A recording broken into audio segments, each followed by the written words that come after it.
Welcome back to Listen to the Words. I'm your host, Andres. I'm accompanied by our co-host. What's your name again? You know my name. What's your name? You know my name. Share the name. Kelly. Oh, there you go. We've been gone for a while. Yeah, a little bit. Life got in the way. Life, work, Things happen. more life, Yeah. and more work. It just happens. Mm-hmm. How was your week? That was good. Was it? Yeah. I've been having some hip problems. I think it's sciatic problems. Age. And And then more age. I just exist. And things just start hurting for no reason. Yeah, trust me, I know. You asked me what I did. I didn't do anything. I'm just here. My ankle just hurts for no reason. I don't know why. Yeah. Just well, hurt. your ankle has been bothering you since New York. Yeah, it just randomly happens. Like I ran on the treadmill and I was fine. I walked to the car and it hurt. Yeah. Yeah, exactly. I was running, didn't bother me at all. Walk to the car, it hurts. Like the last few days, my hips have been bothering me and sciatic pain through the front of my, shooting down the front of my legs today. That was fine. Yeah, who knows? So, we just hurt. It just happens. Life happens. So, But yeah, this was the longest short week ever. it was. I called out Monday and then the rest of the week was just long. Yeah. Just long. And today was long. Yeah. Today was really long. And then people are just annoying. Yeah. And then people are annoying, needy. Yeah. Like I get phone calls at 6:30. Like I logged in at 6. I'm like, why am I getting a phone call at 6:30 in the morning? Yeah. I'm like, why? Then I get called into a meeting with our German office, and he's like, oh, you're in early, and I'm like, I work from 6 to 3 on Fridays. He goes, oh, guten Tag, and I'm like, cool, dude, just fix my computer. Just fix my computer. You know what would be funny is if he listens to this podcast. If you do, I'm sorry. Thank you for resetting my password and fixing my system. I greatly appreciate it. If he doesn't, then you know what, dude, it was too early this morning for that stuff. It was way too early. Yeah. But then people just we're here. People just need. Yeah. Just I know. need. They're needy. And I'm like, I know. I get a phone call right before we start this. It's like, hey, are you coming? No, I wasn't invited. So I'm not going to show up. Why am I going to show up to something I wasn't invited to that's going to start literally in 14 minutes? Yeah. I just got home from the gym. Yeah. I went to the gym to decompress. Yeah. And I was fine. Yeah. I ran on the treadmill for half an hour, I run 4 minutes, then walk 4 and so forth. Yeah. And I was like, you know what? I sat in the massage chair for 20 minutes. I was like, this is good. I'm cool. I'm chill. Even though someone walked in and changed my radio station that I was listening to. Huh? I was watching a TV show and then I had one earbud off listening to nightly radio on the thing. And someone came in and just started playing 90s hip hop. Oh my gosh. So I was like, I know you work. I know. Anyway, whatever. So I was like, I put the other earbud in. I'm finished watching my show. Yeah.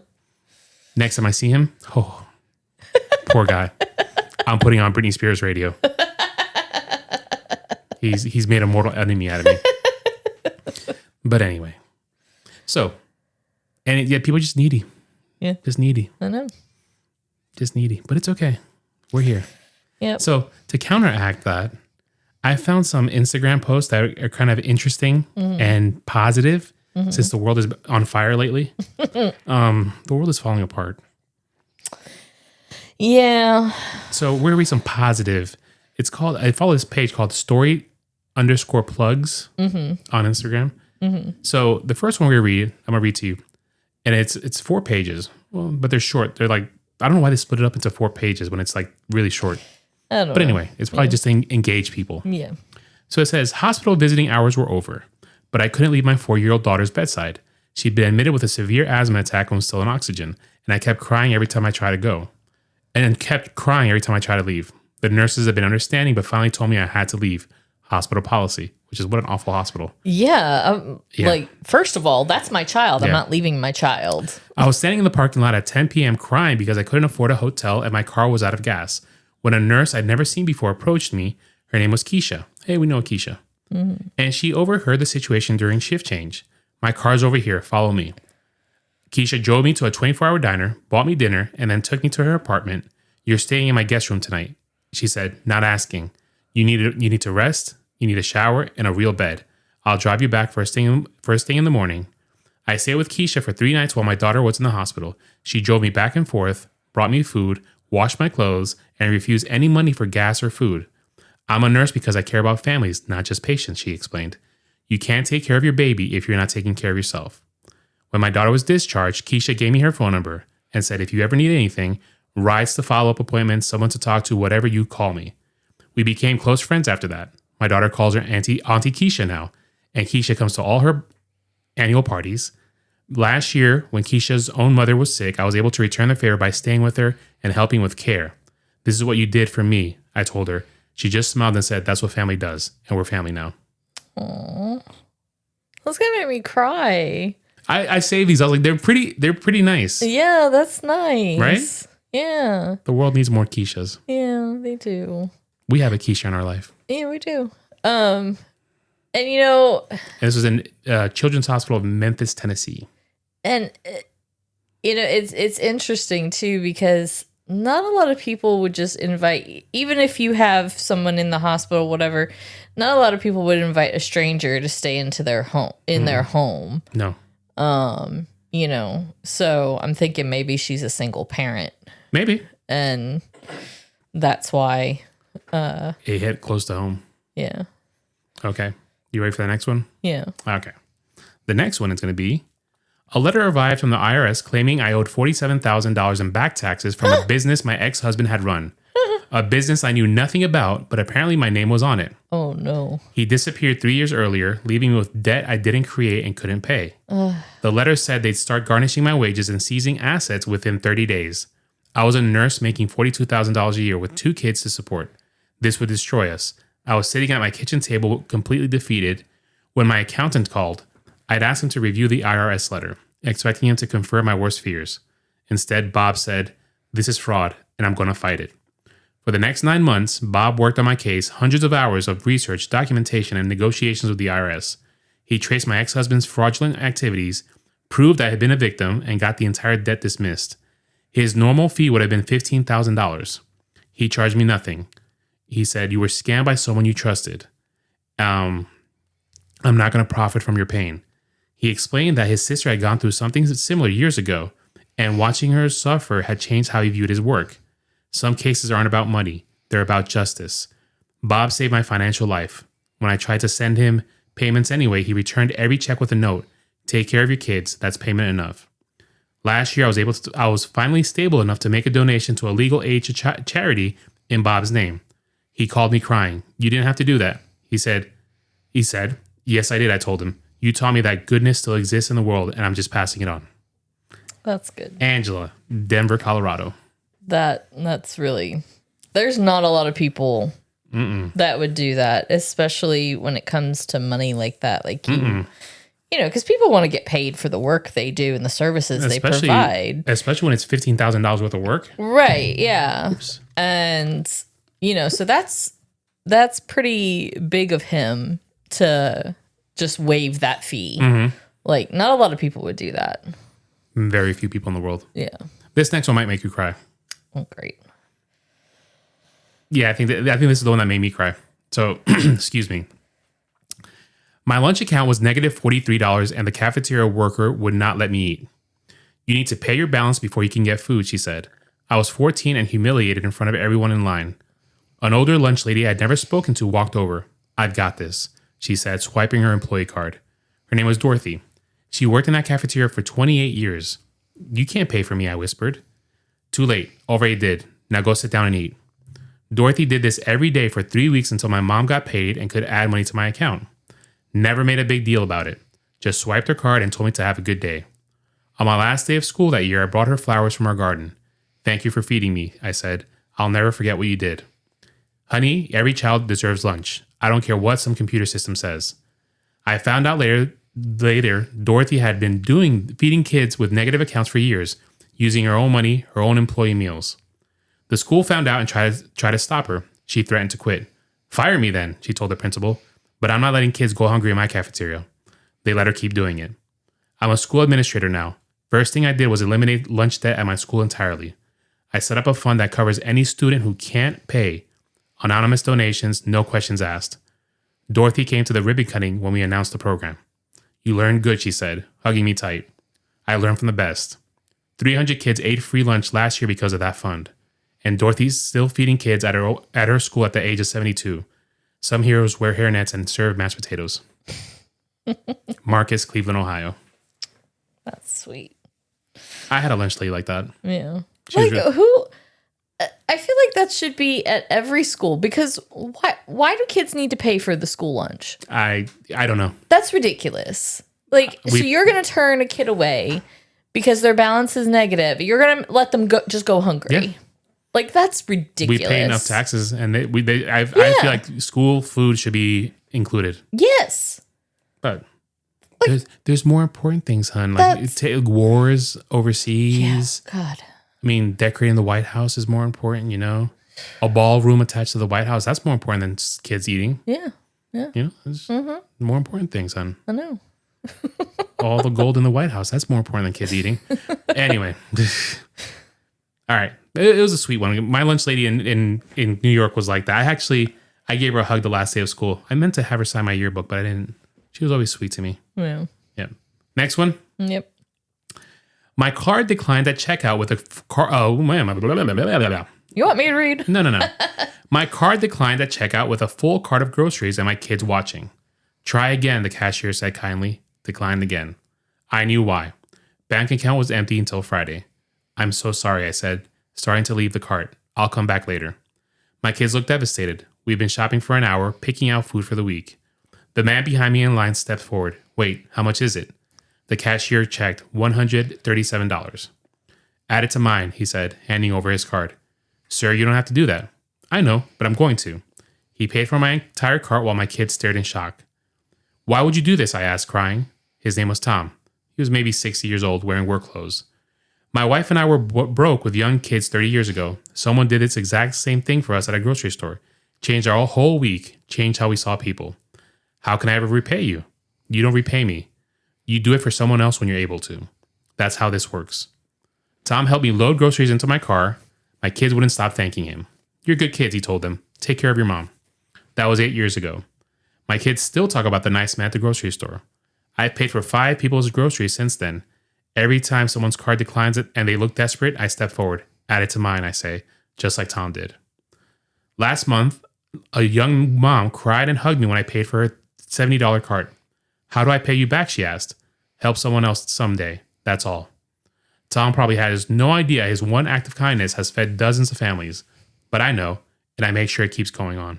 Jennifer, Tampa, Florida.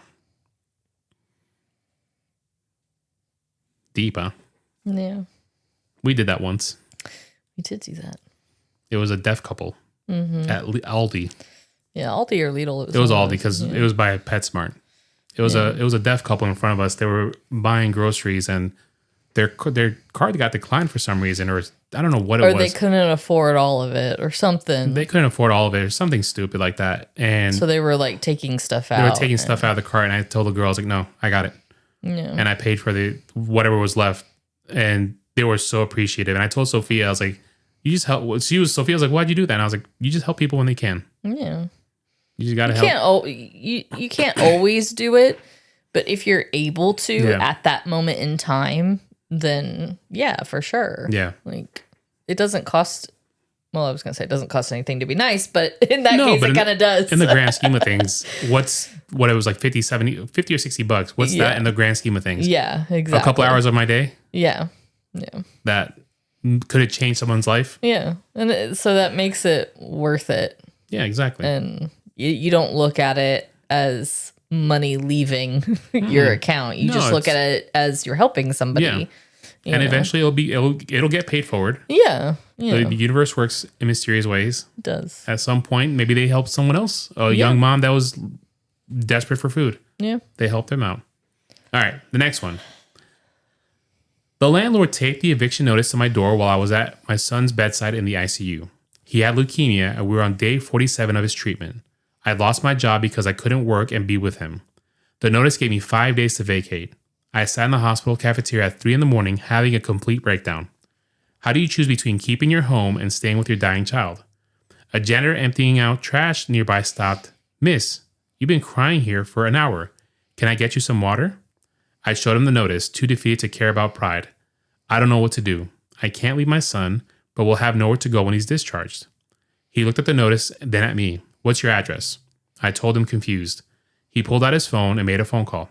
Hey, it's Marcus. Remember that property on Elm you just bought? I found your first tenant. He hung up and smiled. My brother owns rental properties. You can move into a 2-bedroom next week. First 3 months free while you get back on your feet. I couldn't process it. Why would he do that?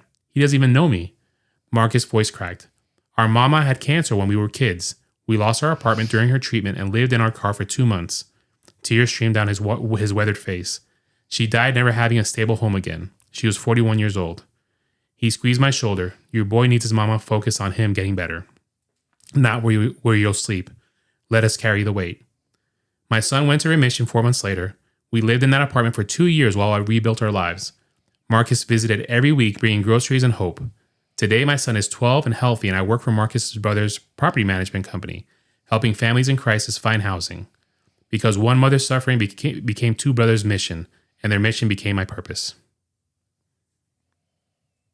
Deep, huh? Diane, Philadelphia.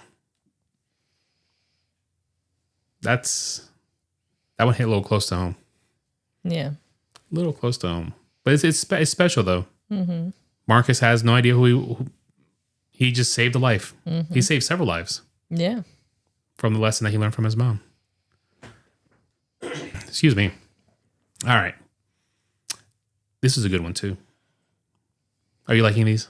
Yeah. Okay. It's just going to make me cry at some point. One of these is definitely going to make you cry. That one almost got me. That one almost got you? This one might get you. I'm determined to make you cry. Oh, thanks. The teacher pulled me aside after parent-teacher conferences. Your son needs glasses. He can't see the board and it's affecting his learning. I knew. I'd known for months. But eye exams and glasses cost money I didn't have. I'll take care of it, I lied knowing I wouldn't. That night, I cried in the bathroom while my kids slept. A text came from an unknown number. This is Mrs. Patterson, the school nurse. Your son's teacher mentioned that he needs glasses. I have an appointment set up for him tomorrow at 3 p.m. No cost to you. Can you make it? I called her immediately. I don't understand. How is this possible? She explained that a local optometrist provided free eye care for students in need, and she had already arranged everything. The next day, Dr. Chen examined my son thoroughly. He's very nearsighted. He'll need strong lenses. I braced myself for the cost. He smiled warmly. The exam and glasses are completely free.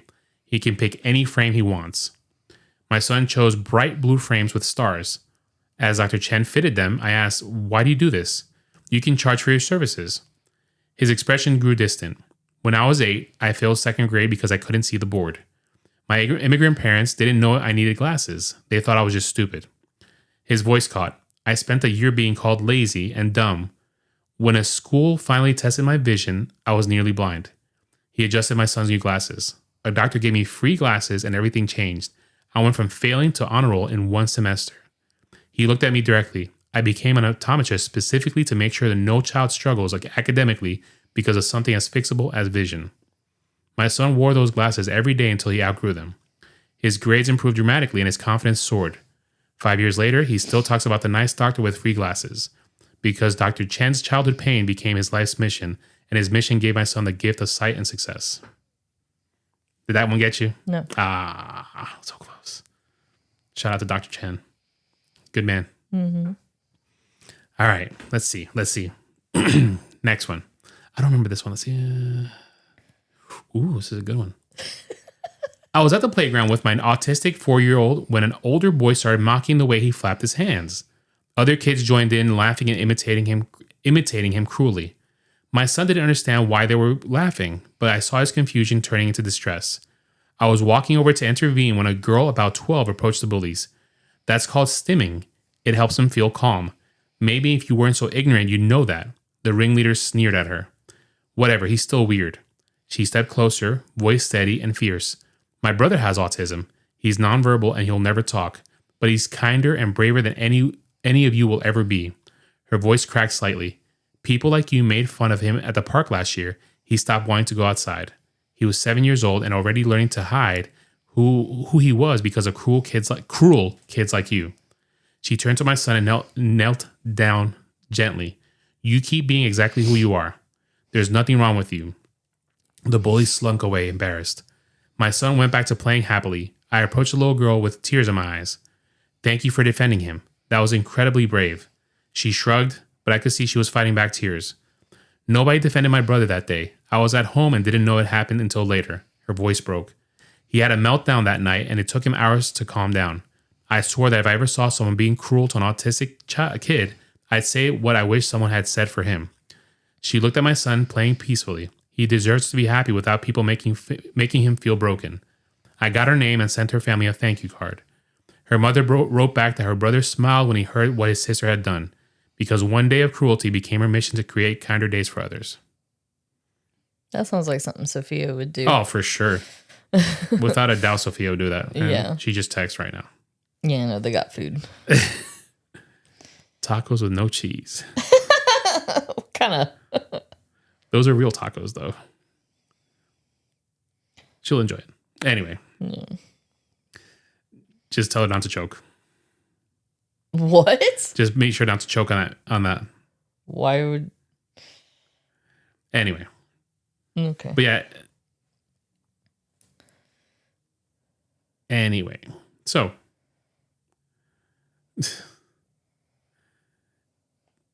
Next one? Yeah. All right.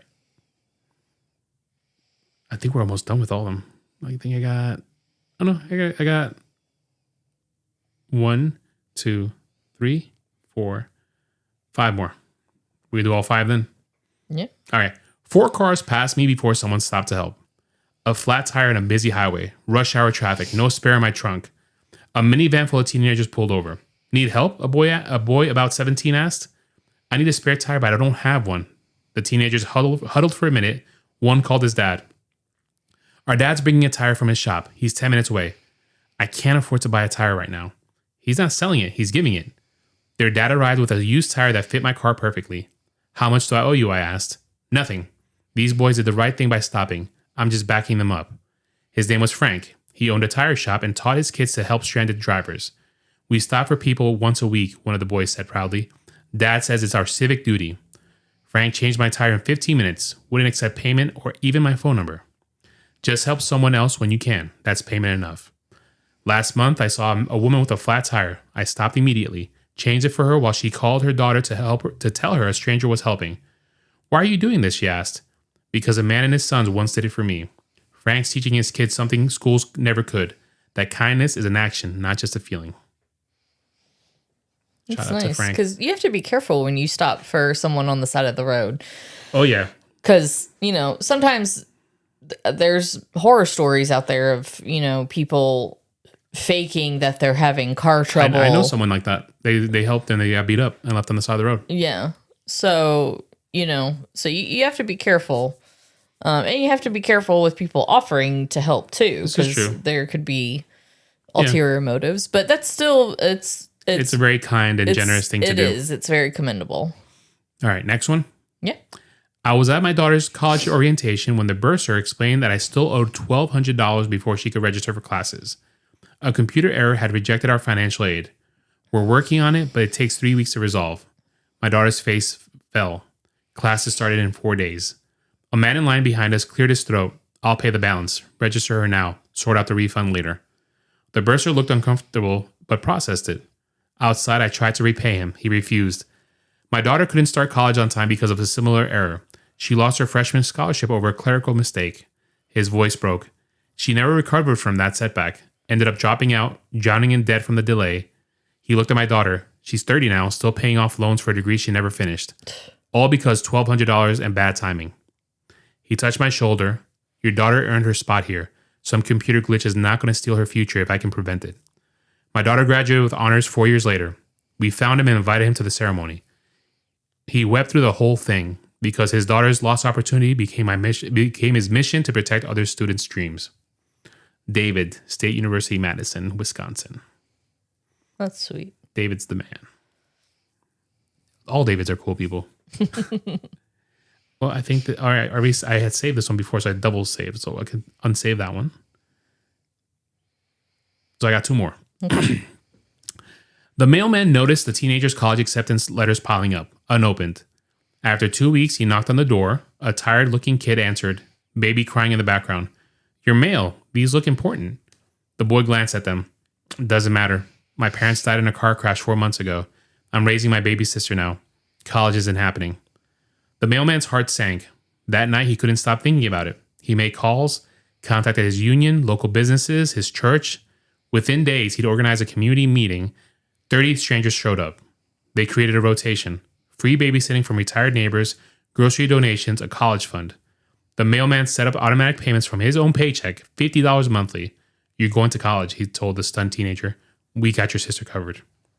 The boy attended community college part-time while the neighborhood raised his sister like their own. 4 years later, he graduated with a social work degree. At the ceremony, he stood at the podium. That mailman saw me drowning and came and built me a lifeboat. Then he convinced 30 people to row. He pointed to the crowd. Because of them, I'm the first person in my family to graduate college. My sister is 6 years old now, thriving and surrounded by love. The mailman wiped his eyes at the audience as the audience stood. Last year, the boy, now youth counselor, bought a house in the same street. I'm staying in this neighborhood, he said, because this is where I learned that family isn't just blood, it's people who show up. That one almost made me cry. Yeah, I could hear it. That one almost got me. But yeah, it's true. Mm-hmm. Family isn't just blood. Yeah, for sure. It's the people. Oh, I double saved the tire one and the college tuition one. Oh, so that was it? All out. All right. I'm all out. That was a good way to end it. That was a good one. That was a good one. Yeah, I can find a real one. No.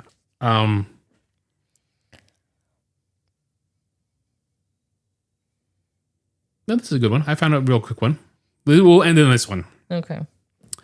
So the power company truck pulled up to our house at 9 a.m. with a disconnect notice. I stood on the porch holding my 6-month-old baby, watching the technician walk towards our meter, knowing I was 3 months behind and had no way to pay. My husband had walked out 2 weeks earlier, emptied our account, and left me with nothing. The technician, a woman in her 50s named Gloria, saw my face and the baby in my arms. She made a call on her radio, told dispatch there was a technical issue that required a supervisor review, and brought me 3 more days. But she didn't stop there. Gloria came back the next day, not in her work truck, but in her personal car. She handed me $800 in cash. This is from me and some of the guys at the depot, she said. We took up a collection, pay your bill, get some groceries, keep that baby warm. I was sobbing, trying to refuse, but she was firm. I was a single mom once. I know what it feels like when the lights go out and you got a baby to take care of. You're not alone. Gloria checked on us for months afterwards, always finding excuses to drive by and make sure we were okay. She connected me with resources for single mothers, helped me apply for assistance programs, and became a guardian angel I never asked for, but desperately needed. My daughter is 4 now, and we are stable. Gloria came to her birthday party last month and cried when my daughter called her Auntie Gloria. You two made it, she whispered to me. I know you would. Auntie Gloria's the man. The man. The man. She's the man. But yeah, a little positivity. Yeah. For the crap we're dealing with in the world today. Yeah, for sure. But which one was your favorite? Mine was all of them.